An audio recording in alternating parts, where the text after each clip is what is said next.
সেবাটিতে ছিলেন বর্দার চরণে মা সহস্রকোটি প্রণাম, বর্তমান চরণে মা সহস্রকোটি প্রণাম এবং শ্রদ্ধা যারা শ্রীময়ী মায়েরা যথাযথ স্থানে জয়গুরুরা প্রণাম করব। আজকে মা গাছ পুঁতে গেছিলেন, আমার স্বপ্নাদি এবং রত্নাদির মা গাছটা পুঁতেছিলেন বলেই আজকে সেই ফলটা তার মেয়েদের মাধ্যমে আজকে ভুল ফল পাওয়া যাচ্ছে। সত্যি বলছে ঠাকুর বলছেন, যেমন তেমন করে হোক তুমি নামটা তার ভিতরে ঢুকিয়ে দাও, শালা 20 বছর পরও হলো 12 বে।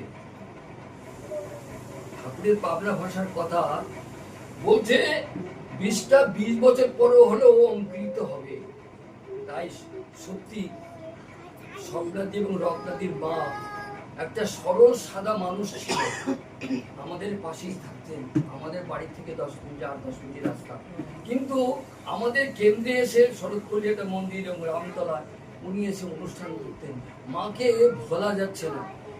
মার প্রত্যেক বছরে একবার গুরুর সৎসঙ্গ দেবেই, নিজের কাছে পয়সা না থাকলেও গুরু ভাইদের কাছে বলে মাকে সবাই ভালোবাসতেন। এবং রত্নাদি, আমি 36 বছর হাওড়ায় এসেছি নদিয়া থেকে এবং দেখেছি রত্নাদি অনুষ্ঠান ভুলিনি। প্রত্যেক বছর একবার বড় অনুষ্ঠান দিয়েছেন। 10 বছর আগে স্বপ্নাদির বাড়ি করে গেছি, তখন ঘরটা কমপ্লিট হয়নি। যাই হোক, তাই পরমপিতার কাছে বলি, এই সন্তান বাবা মার যে নাম সন্তানের মাধ্যমে প্রস্ফুটিত হয়, তাই পরমপিতার কাছে আবার বলছি, স্বপ্নাদি এবং রত্নাদি, স্বপ্নাদির পরিবার, বৌমা, 2 নাতি, ছেলে সবাই যেন পরমপিতাকে নিয়ে চলে। এই জীবনে একটা পাওয়া, আর আমাদের কিছু নেই।